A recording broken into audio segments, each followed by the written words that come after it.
Hello and welcome, friends, to the Spooky Chris podcast. If this is your first time, thank you for coming. Welcome. My name is Chris Ringler. I am the aforementioned Spooky Chris. This is my wee little podcast. I am an author, podcaster, general ne'er-do-well, and reviewer. Reviews are getting a lot of run on my page, so I will keep the reviews coming. So hey. As we wind down September of 2024, I was thinking about how freaking awesome horror is, and I'll stick with specifically. You can kind of extrapolate this to literature and other artistic forms, but I'm thinking specifically film. And this is, a drum I've beat before. You've heard this before, especially fans of horror. We are very self-congratulatory, as all fans are wont to be. We love to kind of point out our wins and our how smart we are. Like, hey, look how smart I am. I'll say it's great. But in saying this, when you think of, so I listened to the Kino Lorber podcast. Watched it, I guess. I listened because I was working, so listened. They have a new podcast, and I was listening to that, and some of what they discussed was, kind of behind the curtain kind of stuff where they talk about, why wouldn't this movie get a release? Why does that movie get a release? This, that, how does this movie do compared to that one? And a lot of it comes down to genre. And if there's anything, heaven knows if there's anything that has been proven out over the years, especially with home releases and that kind of stuff, fandom, horror fans show out. And to a lesser degree, sci-fi fans, because sci-fi fans are very rabid. And fantasy, people into fantasy. But the thing is that fantasy, since there's not as many movies, they're more into fantasy. Folks are more into books and LARPing and game, board games and video game stuff, because there's not as much, hasn't traditionally been as much content from Hollywood in the films. Lord of the Rings changed that a little, but those are expensive movies to make generally, to kind of create a whole different world. Whereas horror you can kind of do on the cheap. Same thing with when you get to comedies, you should be able to do on the cheap. An expensive comedy is just silly. Though they always are like, oh, we have this star that we have to have in it. We have to pay them, $30 million to be in a comedy, whatever. But no, the reason, as I say, so horror fans, so my attack on this is multi-pronged, in declaring how great horror is. Beyond my general fandom, because when you look at it, you can look at any genre, and there, pound for pound, there's not a genre of film that can stand against horror in adapting to the time, speaking to the kind of taking the temperature of the room, as it were. Horror has always evolved and adapted, and that is something astounding, frankly. For a lot of dramas, we tend to look back. We don't look forward. If you look forward, you're a sci-fi movie. They don't allow dramas to really get so fanciful as to peer forward much. So you're stuck looking back, and then when you're looking back, you're generally looking back. Gosh, just think of it like period piece, British films or American films. And it's always kind of like positing the past against the present, where it's like, oh, look, humans have always been terrible, or the rich have always been terrible, and whatever. They kind of they use it as a mirror more than anything else, and horror does that. But and it's interesting. Horror is so adaptive. I have watched recently some of the new horror, and while I didn't get into I saw the TV Glow at all, and I didn't get into We're All Going to the Fair, all going to the fair, something like that. I didn't like either one personally. They didn't speak to me. I absolutely can see where they would aspects that would speak to people, but they're important movies, whether I like them or not, because they are new voices and they are new types of stories and they're new storytelling techniques. They're telling stories for people who haven't seen stories about them for a while. I mean, ever.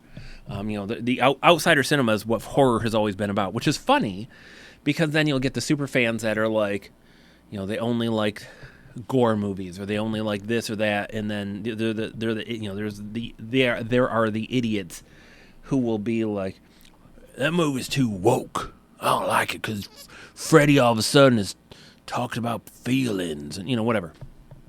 And it's laughable because it's one of those things like the call is coming from inside the house.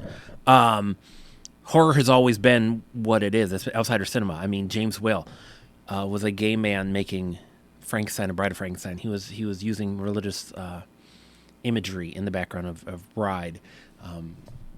He's doing all kinds of things. And this was, the 30s. So it's not like this is a new record that we just started dancing to. This is old news. It's just as with a band like Rage Against the Machine, they're all well and good, and they're just a jamming band until you realize that they're against your politics, and then it's like, oh, they suck and they're stupid. It's it's always been there. What you're seeing has always been there. Maybe you changed. So I may not I may not have gotten into I Saw the TV Glow, and we're all going to the fair, but I appreciate what they do. These are different types of horror movies. And they're kind of like quote unquote horror. Horror is a big blanket that a lot of things fit under. So it's not like there's monsters and stuff. Though there's a character in Saw the TV Glow that's pretty cringy, in a creepy way. But it's fascinating, and it's fascinating that we get these new voices, and it's great because it's not just the same people. Like when you look at an action, who do you hear about all the time? Michael Bay. Or you hear about these same kind of handful of people. And there's other people that make action movies, but there's not a lot of them that are name brand. That is a generally kind of gun for hire a lot of times, or it's proteges of someone. Comedies, it's the same thing. There's a handful of known comedic directors, and then the rest are just like, Joe Schmo from Buffalo kind of thing. It's like you don't really know who they are. Dramas, it's so a lot of these things. And you can say that with horror, but there's the legends, and then there's the kind of the modern legends. So you can have John Carpenter, George Romero, and all of them, and then you have like a modern kind of James Wan, who's regarded very well because he's had a very good track record, and has shown that he knows what he's doing. And then you kind of have people like Damien Leone, who's coming up and kind of has the zeitgeist at the moment and stuff, and you have a whole bunch of them. But horror really allows up-and-coming directors and new folks to try new things and to take more risks, because horror, you can take these risks. You don't get a lot of... Risky comedies aren't very common. You'll find them from time to time, for sure, but they're not... They don't take as many risks as a horror film. I mean, it is what it is. Again, like, to go back to I Saw TV Glow, it is a story about falling in love with kind of friendship and falling in love with a TV show that, as you kind of get older, you realize wasn't as great, but also may have been more important to your life than you realized. And there's a lot of stuff going on there, and it's super interesting. You take a movie like Skinamarink, where it is I'm trying to think of the new the new pop term that we have for that kind of lo-fi or something like that, where it is very much it is not about giant like set pieces and booming monstrous like and it's slow burn, and it is dawning realization. It is slowly realizing your pants are on fire as it's gotten to your hips. Like, oh, that's not so good. And that's what's so great about it, is it can evolve that way, and it says so many things. I've always laughed at how petty people are about horror, and I get it. Is that you look at movies like Terrifier 3, it's very in your face. It is very loud. It is very gory. It's very, it's not out, so I haven't seen it, but I've seen the first two. We know the brand. Well, we can say Terrifier 2 if it makes someone like, what? Have you even seen Terrifier? Okay, fine. We can go Terrifier 2. The franchise. But it's very loud, in your face, gory, audacious. But that's not every horror. Because then you can go all the way to the other, The Changeling, the George C. Scott horror film. It's a very low-key ghost story about loss and regret and remorse and the past, and it's scary, absolutely, and it has some great scares in it, but it is very contemplative and very, very, very kind of methodical and slow. It is not about giant jump scares and boogeymen, and that's why. And those are two movies, Terrifier 2, The Changeling, same genre. And again, you can look at, say, Life is Beautiful and Pride and Prejudice, or those are under the same umbrella. Or I'm trying to think of a slapstick, like a Meatballs, which I love, with any of Woody Allen's classic comedies. Like these are very big umbrellas that each genre has. It's a very big umbrella. You can fit a lot of things under, a lot of chairs. But horror is so fascinating and it's great because people into horror are just kind of down for horror. They're just like, there's people that like, there's stuff I don't have an interest in. There's stuff, everybody's like that, and it's good to know that. It's fine. I'd rather not waste my time and go into a movie with a bad attitude and just no interest, and it's like, when I know I'm not interested in it. And I get it. If it's such a movie that someone's like, no, you have to see it. It's not what you think, blah, blah. And I've seen those kind of movies. And it's like, okay, all right, I'm wrong. I was wrong. It's funny. Back when I was, much younger, big fan of Alice in Chains, and the self-titled album came out. And it was after Dirt had come out and stuff. And I was just like, oh, yeah, no. Like, the drum beats are kind of lame. I'm not into this. This is terrible. The band Pronged had the same thing happen with an album. And I was like, I'm going to try it again. And I kept kind of going back to it and getting into it. I'm like, okay, I get what they're doing now. It's the same but different. It's a different sound. The message is the same. It's, they're trying to do the same thing. So it's sometimes that's what you have to do is some things, not everything is going to appeal to you, but sometimes you just need to kind of take a breath, open your mind, and see what you see. And that is the fun of this kind of exploration and stuff. And horror is so fun to me because it does take these chances, and they don't need to be huge, extravagant affairs. It's fun when you get a big budget horror movie because but then you'll find out how big the budget was, and you're just like, oh, that wasn't that big at all. The problem that we have right now with horror is that without brick and mortar reliable video stores, there are so many movies that are going to be lost, and not necessarily literally, but there's a day where it will be literally. Movies like Night of the Living Dead are cultural classics, and there's movies like Prowler, where it's beloved, but like history's not going to mourn it per se. If an '80s kind of lower level slasher movie disappears, even go lower than that for slasher movies like Three on a Meat Hook, or that kind of a thing. Those kind of movies where people aren't necessarily, but the fans will. But I watched the movie The Watchers today, and it's a lovely movie. It's not amazing, but it's pretty good. And it was streaming, so I watched it. But I think about it, it's like, it's not a movie I would probably, it's like if I was, had money falling out of my ears, I'd probably buy it because it's fun. I'd give it another watch. But since I don't have that as a fact, I don't know that I would ever revisit it again. So saying that, like, there's a point where it will be pulled from streaming. So where's it going to end up? Sure, it could be licensed from time to time and show up on Max or Hulu or Netflix someday or whatever streamer is around. But that's assuming that it will. Now it's in a it'll be in a big catalog, and these streamers will essentially rent out or lease catalog titles for a while. It's like, okay, we want 100 titles, and maybe they'll pick we want 50 horror, we want 20 of this, we want 30 of this, whatever, however they choose those.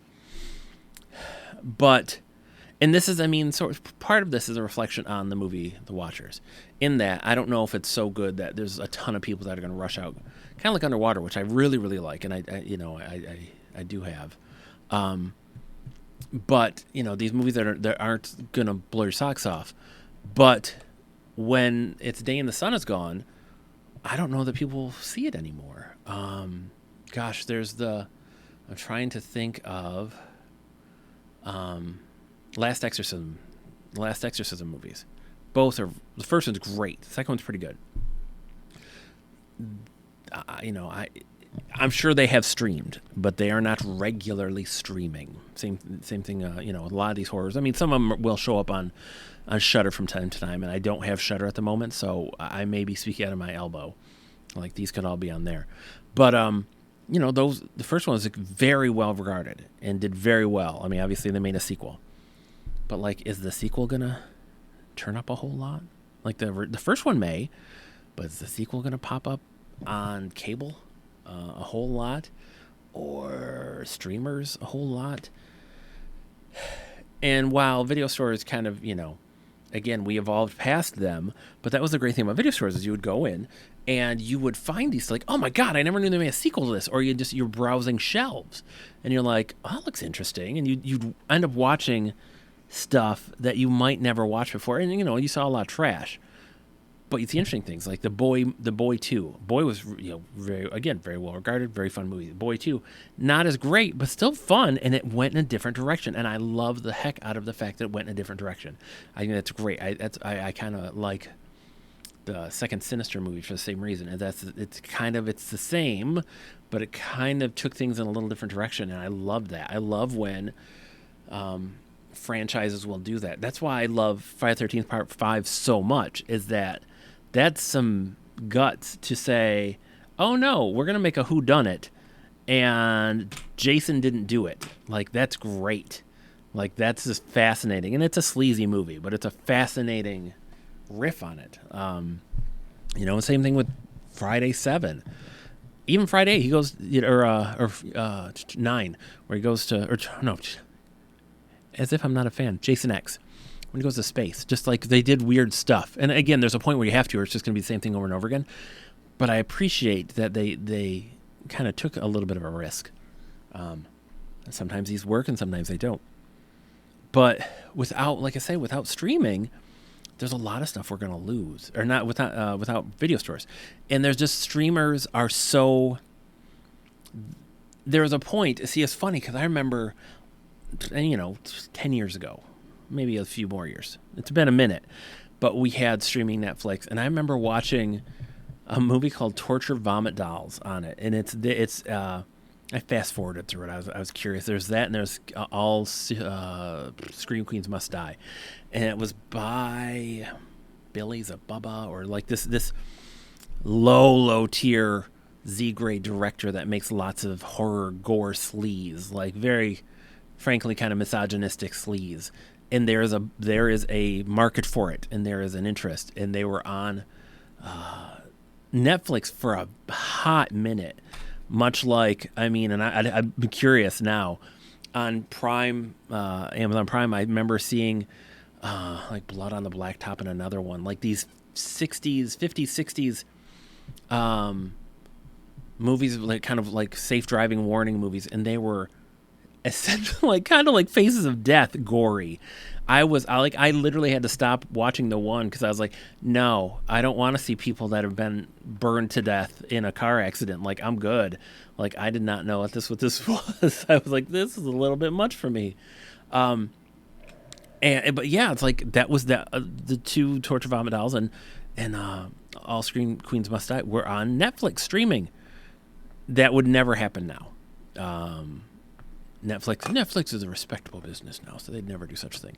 And it's not the Wild West. They can a lot, like a lot of these, they can pick and choose. They can kind of choose what they want, and what they want to focus on, and they can kind of go with more prestige stuff.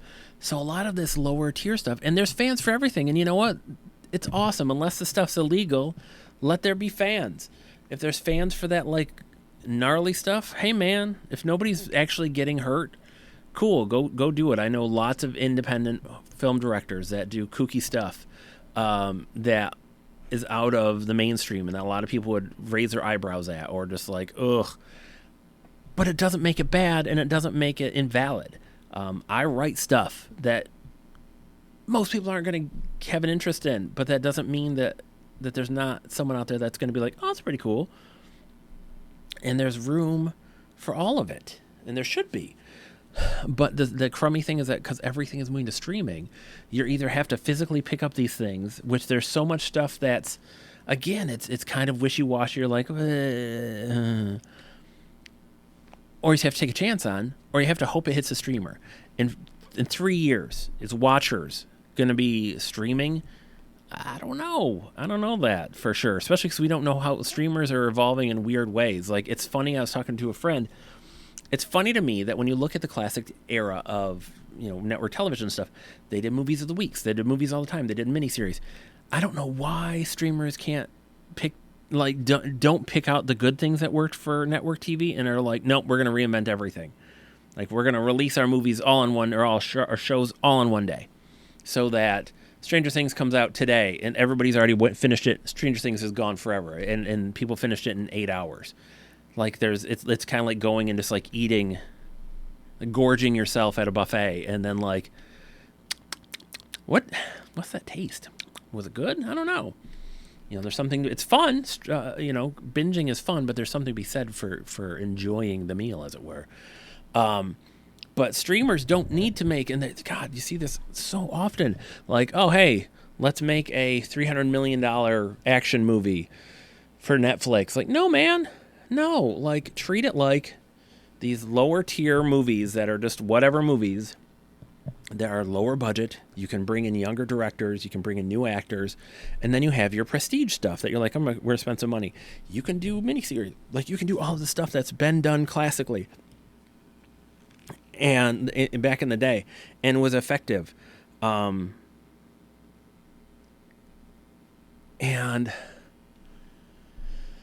it's weird that they don't. They'd rather just like, oh, we're gonna have these two giant movies like this, the Rebel Moon movies. We're gonna spend a ton of money, and we're gonna put them out, and then as soon as they come out, we're gonna like, oh, by the way, these are the cut versions. We're gonna release the full versions later. Like, in their thought, they're like, oh, wait, we're gonna be printing money back and forth. It's like, no, man, no, you just make people annoyed because they're like, do I want to waste my time with the first watch, or do I wait? And that's like, by the time you're waiting for them to come out for the whole version, it's like, do I care anymore? I don't know. Like, I'm kind of over it. Because then you'll have people that did watch the first versions, and they're like, oh, they're stupid. But that's not necessarily the case, because, I mean, Kingdom of Heaven, the movie came out. Ridley Scott. It's a decent movie. And then you see the director's cut, and it's like, oh, God, this is genius. This is amazing stuff. So you'd want to put your best foot forward. Like, if you were going to do something like that, like, release the two versions at the same time. Like, hey, here's a PG-13 one for like the family, quote unquote. Then here's the R-rated one for like the adults in the room. Or, stagger them so they're close enough apart that you kind of you have a choice instead of kind of, I don't know, just their strategy on that was whole crazy. But it's scary and sad though, because there's a lot of it. That's why, so many people really love physical media. Why I love physical media is that it does preserve all of this stuff, for the fans and everything. And yeah, it takes up space and this and that, but that's why you like records. That's why you like CDs. You like a physical accounting of this. And it's scary to think that if you lose that file, it's gone. If you have, like I've bought a couple movies for the kid through Prime. Well, if I ever cancel Prime, those movies are gone. Or if Prime someday just something happens and they lose the license or something that can happen. Like where, well, sorry, that was, you didn't really own that, you licensed it, kind of a thing. So ownership means something, and it is preserving the past is kind of part of that. I mean, there's a reason why there are still kind of pirate sites out there, kind of underground pirate sites. There's always people that are like, I just want to rip off movies because I'm not going to spend money because they don't deserve my money, kind of that kind of nonsense. But a lot of it is stuff that's just not around. You can't find. Like, there's so much stuff in the Disney vaults, it's crazy. And they've pulled a Prince, and they're like, it just stays in the vaults. Like, that's just where it lives. It's like, dude, and there's stuff that's, has aged poorly. And I am a fan of Song of the South because I grew up with it. And I completely understand and admit it is problematic. But to just sweep it under the rug and act like it never happened when it's like, instead of having a conversation or putting it into context or anything, it's crazy. It's crazy that that's what we do. That's what we do with our history now. Is, they remove guns from the movies, they remove the cigarettes, they move this and that, and like they act shamed of this stuff. It's like, no, man, this is the way it was.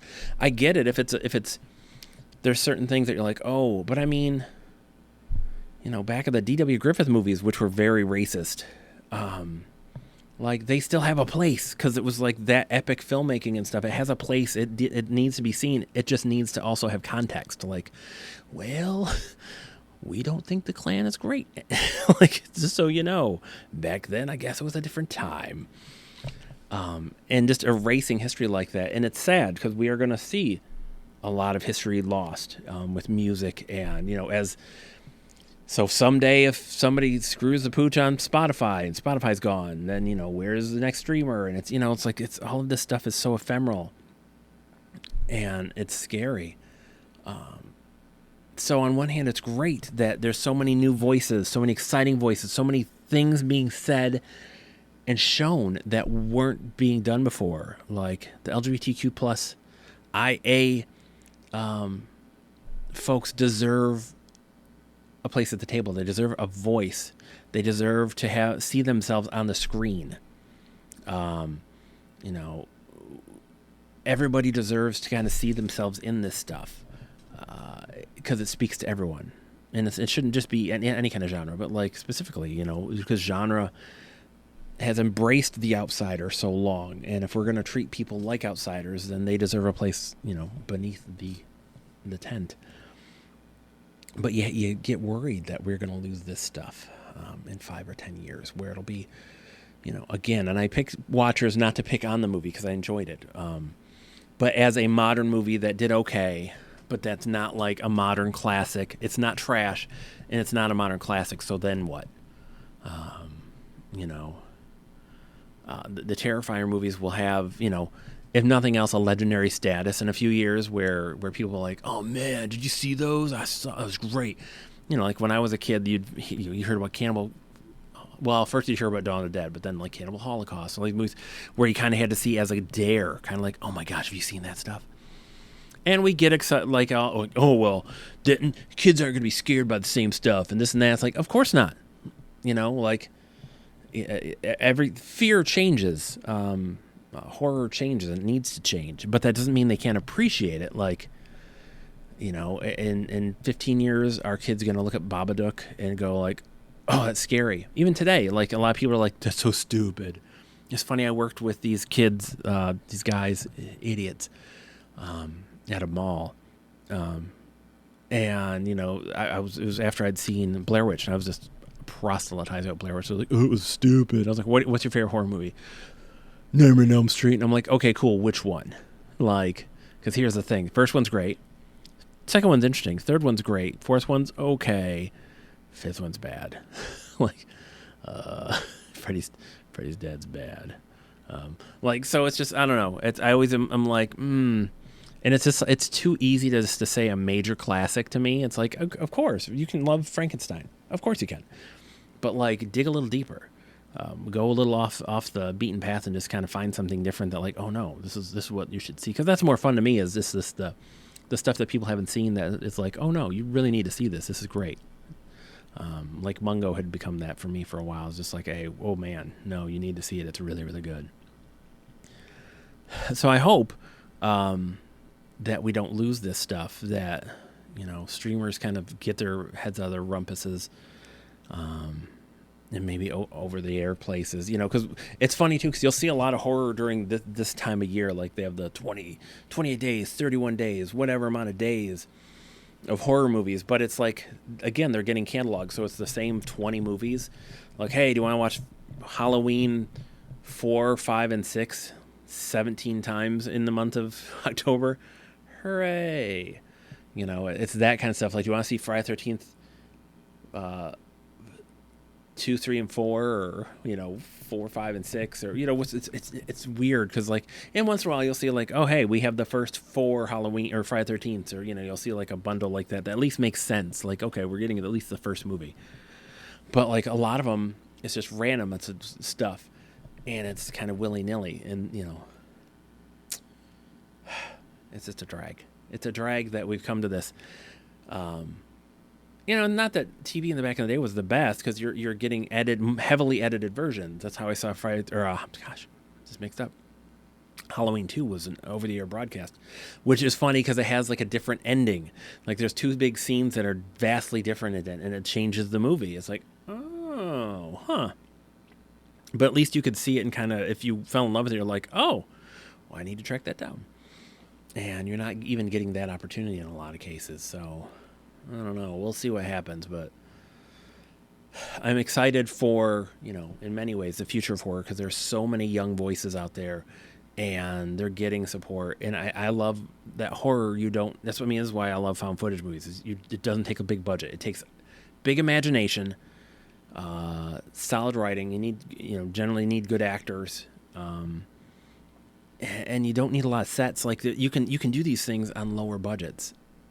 And the fans will still, you know, you can still low budget stuff. Fans will still come for it because they're just looking for something fun. Like that's the thing is horror movies generally, like that's what people want out of a lot of them is fun. And like, and if it you know, it's like, oh cool, like okay, I dig this, and that's what we're looking for. So I'll keep beating the drum as I wanted to do. And friend, I will still be here rocking and rolling. I will talk to you soon. If you want to track down all of my podcasts, my links to my many, many books, my blogs, my reviews, you can go to spookychris.com. I'll talk to you soon. Space Ranger.